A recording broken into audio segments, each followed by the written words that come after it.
ರಾಜ್ಯದಲ್ಲಿ ಯಾವುದೇ ಸರ್ಕಾರ ಬರಲಿ, ಯಾವುದೇ ಅಧಿಕಾರಿ ಇರಲಿ, ಮಂಡ್ಯದ ಮೈ ಶುಗರ್ ಕಾರ್ಖಾನೆ ಸದ್ದು ಮತ್ತು ಸುದ್ದಿಯಲ್ಲಿ ಇದ್ದೇ ಇರುತ್ತೆ. ಈಗ ಮತ್ತೊಮ್ಮೆ ಮಂಡ್ಯದ ಮೈ ಶುಗರ್ ಕಾರ್ಖಾನೆಯ ವಿಚಾರ ಮುನ್ನೆಲೆಗೆ ಬಂದಿದೆ.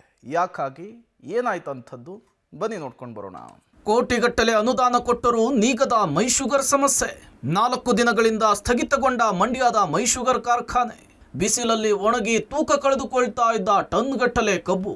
ರಾಜ್ಯದ ಏಕೈಕ ಸಕ್ಕರೆ ಕಾರ್ಖಾನೆ ಅಂದರೆ ಅದು ಮೈಸೂರು ರಾಜರು ಕೊಡುಗೆ ಕೊಟ್ಟ ಮಂಡ್ಯದ ಮೈ ಶುಗರ್ ಸಕ್ಕರೆ ಕಾರ್ಖಾನೆ.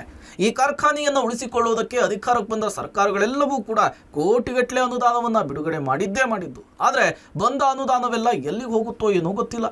ಪ್ರತಿ ಬಾರಿಯೂ ಒಂದಲ್ಲ ಒಂದು ಸಮಸ್ಯೆಯಿಂದ ಮೈ ಶುಗರ್ ಸಕ್ಕರೆ ಕಾರ್ಖಾನೆ ಸುದ್ದಿಯಲ್ಲಿರೋದು ಸುಳ್ಳಲ್ಲ. ಈ ಬಾರಿಯೂ ಕೂಡ ಅಂತಹದ್ದೇ ಸುದ್ದಿಯಲ್ಲಿ ಮೈ ಶುಗರ್ ಸಕ್ಕರೆ ಕಾರ್ಖಾನೆ ಇದೆ. ಪ್ರಸ್ತುತ ವರ್ಷದಲ್ಲಿ ಬೇಸಿಗೆಯ ಬಳಿಕ ಇದೇ ಆಗಸ್ಟ್ 2ರಂದು ಮೈ ಶುಗರ್ ಸಕ್ಕರೆ ಕಾರ್ಖಾನೆ ತನ್ನ ಕಾರ್ಯವನ್ನು ಆರಂಭಿಸಿತ್ತು. ಕಬ್ಬು ಬೆಳೆದ ರೈತರೆಲ್ಲರೂ ಕೂಡ ಫುಲ್ ಖುಷಿಯಾಗಿದ್ರು. ತಾವು ಬೇಸಿಗೆಯಲ್ಲಿ ಕಷ್ಟಪಟ್ಟು ಬೆಳೆದ ಕಬ್ಬು ಬೆಳೆಗೆ ಬೆಲೆ ಸಿಕ್ತು ಎಂಬ ಖುಷಿಯಲ್ಲಿದ್ರು. ಆದರೆ ಅವರು ಖುಷಿಗೆ ತಣ್ಣೀರೆರಚಿದಂತೆ ಇಲ್ಲಿನ ಅಧಿಕಾರಿಗಳು ತಾಂತ್ರಿಕ ಕಾರಣ ಹೇಳಿ ಕಾರ್ಖಾನೆಯನ್ನು ಸ್ಥಗಿತಗೊಳಿಸಿದ್ದಾರೆ. ಕಳೆದ 4-5 ದಿನಗಳಿಂದ ಮೈ ಶುಗರ್ ಕಾರ್ಖಾನೆ ನಿಂತಿರುವ ಕಾರಣ ಇಲ್ಲಿನ ಯಾರ್ಡ್ನಲ್ಲಿ ಸಾವಿರಾರು ಟನ್ ಗಟ್ಟಲೆ ಕಬ್ಬು ಬಿಸಿಲಿನಲ್ಲಿ ಒಣಗ್ತಾ ಇದ್ರೆ, ಮತ್ತೊಂದು ಕಡೆ ಜಮೀನಿನಲ್ಲಿ ಕಟಾವಾದ ಕಬ್ಬು ಸಹ ಒಣಗ್ತಿದೆ. ಮಗದೊಂದೆಡೆ ಅವಧಿ ಮುಗಿದ ಕಬ್ಬಿನ ಬೆಳೆ ತನ್ನ ಆಯಸ್ಸು ಮುಗಿದು ತೂಕವನ್ನು ಕೂಡ ಕಳೆದುಕೊಳ್ತಾ ಇದೆ.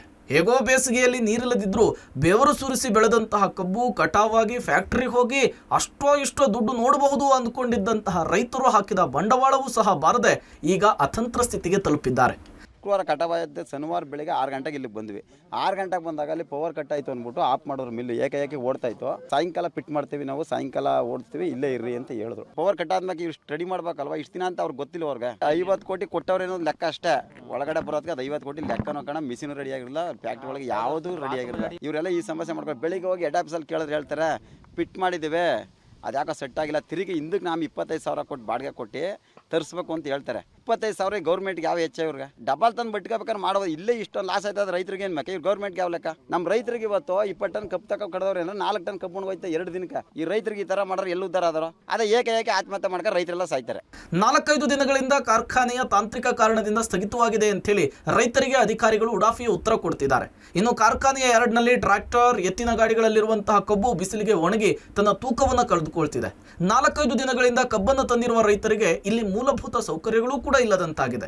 ಅಲ್ಲದೆ ಎತ್ತಿನ ಗಾಡಿಯಲ್ಲಿ ಬಂದ ಎತ್ತುಗಳಿಗೂ ಕುಡಿಯಲು ನೀರಿನ ವ್ಯವಸ್ಥೆ ಇಲ್ಲದಂತಾಗಿದೆ.